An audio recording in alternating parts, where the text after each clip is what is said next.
కానీ ఈ సమావేశం చూసిన వేదికమైన ఉన్న పెద్దలు చూసిన ఈరోజు ఈ కార్యక్రమానికి యాంకర్గా నిలబడిన ఉదయ్ భాను మేడం గారిని చూసినా నాకు యువగలం పాదయాత్ర గుర్తొస్తుంది. ఆనాడు బీసీ గర్జన పేరుతో నేను కార్యక్రమం పెడితే ఉదయ్ భాను గారు స్వచ్ఛందంగా వచ్చి ఆ కార్యక్రమానికి యాంకర్గా నిలబడ్డారు. బీసీ సోదరులు జరుగుతున్న అన్యాయం పైన ఆనాడు మేము పెద్ద ఎత్తున ఆనాటి ప్రభుత్వాన్ని నిలదీశాం. నిలదీసినందుకు మేడం గారిని కూడా వైకాపా నాయకులు ట్రోల్ చేశారు. అంతేకాదు వేదికమైన పెద్దలందరి పైన దొంగ కేసులు పెట్టారు. నా పైన కూడా 23 కేసులు పెట్టారు.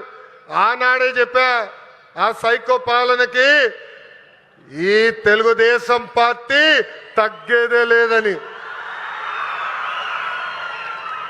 వాస్తవంగా ఈరోజు ప్రజలకి స్వాతంత్రం వచ్చింది. 94% సీట్లలో ఎన్డీఏ ప్రభుత్వాన్ని మీరు గెలిపించారు. మా పైన బాధ్యత పెరిగింది.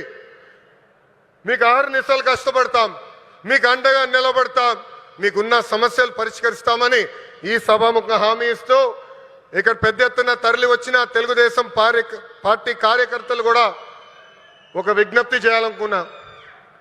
ఈరోజు వాస్తవంగా రిలయన్స్ కార్యక్రమానికి వచ్చా. గతంలో మీ అందరికి చెప్పే ఎప్పుడు నియోజకవర్గానికి వచ్చినా మిమ్మల్ని అందరినీ కలుస్తా, మీతో కూర్చుంటా, మీతో ఫోటోలు దిగుతానని హామీ ఇచ్చా. త్వరలో మళ్ళీ IIITకి శంకుస్థాపన వేసేదానికి నేను వస్తున్నాను.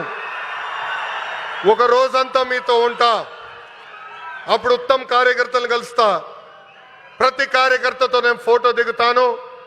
ఈరోజు మళ్ళీ తిరిగి నేను గౌరవనీయులు ప్రసాద్ గారిని తిరిగి విమానం ఎక్కించాల్సిన బాధ్యత నాకుంది.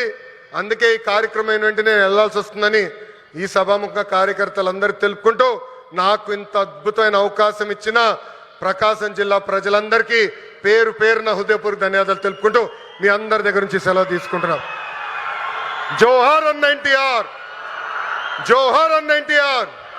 చంద్రబాబు నాయుడు గారి నాయకత్వం, చంద్రబాబు నాయుడు గారి నాయకత్వం.